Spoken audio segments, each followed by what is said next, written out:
After working for 10 years in an isolated desert in Chile, mine manager Roger Slade, Lloyd Nolan, returns to the United States with his wife Leah, Dorothy Maguire, and their beautiful but naive 17-year-old daughter, Susan, Connie Stevens. During the journey, Susan has a shipboard romance with Con White, Grant Williams, a wealthy young mountain climber. Susan and Con make love in secret and plan to marry, but Con wants to hold off making any announcement to their families until after he returns from his scheduled trip to Alaska to climb Mount McKinley. He travels on to Anchorage, while Susan and her parents go to Monterey and move into a home provided by Roger's grateful employer and longtime friend, Stanton Corbett, Brian Ahern. Roger has a serious heart condition which he has kept from his wife and daughter so as not to worry them. He has confided only in Stanton, who gave him a house, laboratory, and life income so that Roger could rest and recover while giving his wife and daughter social opportunities. Susan waits eagerly for letters from Con, but he does not write, and the one time he calls, she is out and misses the call. She soon discovers that she is pregnant with Con's child, but keeps this a secret while urgently trying to contact Con. Her parents attempt to take her mind off Con by encouraging her to date the Corbett's son Wells, Bert Convey, and buying her a horse, which is kept at the stables run by Hoyt Brecker, Troy Donahue. Hoyt is shunned by the local community because his father, an executive with Corbett's company, was convicted for stealing from his employer, and later committed suicide in his prison cell. Compared to Susan's family and friends, Hoyt is relatively poor and lives on what he can earn from his stables, which have lost many customers due to the scandal involving his father, and as a struggling writer.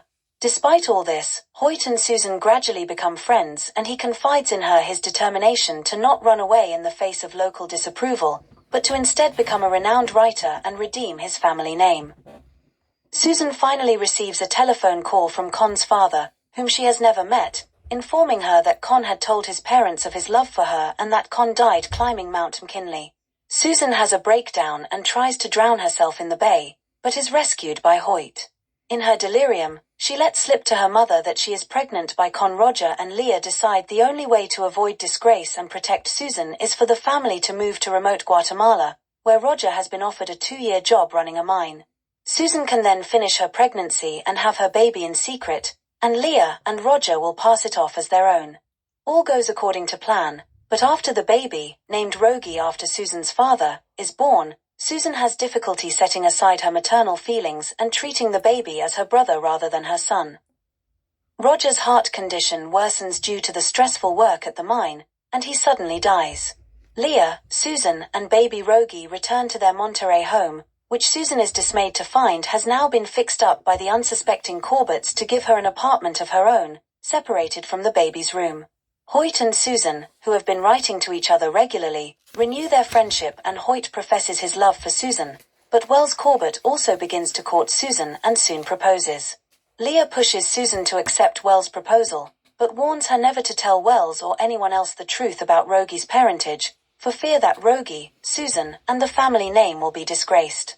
Susan is reluctant to marry anyone because she would not be able to be honest with her future husband, but finally decides to marry Wells, just as Hoyt sells his first book to a publisher and rushes to tell Susan the good news. Hoyt and Susan argue over her decision to marry Wells, as Hoyt has a grudge against the Corbetts and also thinks Susan does not really love Wells. As they argue, baby Rogie accidentally sets himself on fire while playing with a cigarette lighter. Rogie is rushed to the hospital and the Corbetts, Slades, and Hoyt all wait to hear the outcome. The doctor finally announces that Rogie will survive, but is seriously hurt and only his mother can see him. Susan, unable to hold back any longer, reveals that she is Rogie's true mother, which causes Wells to rescind his marriage proposal, although his father Stanton praises Susan for her honesty. However, Hoyt's feelings for Susan have not changed. Susan professes her true love for Hoyt, and they embrace.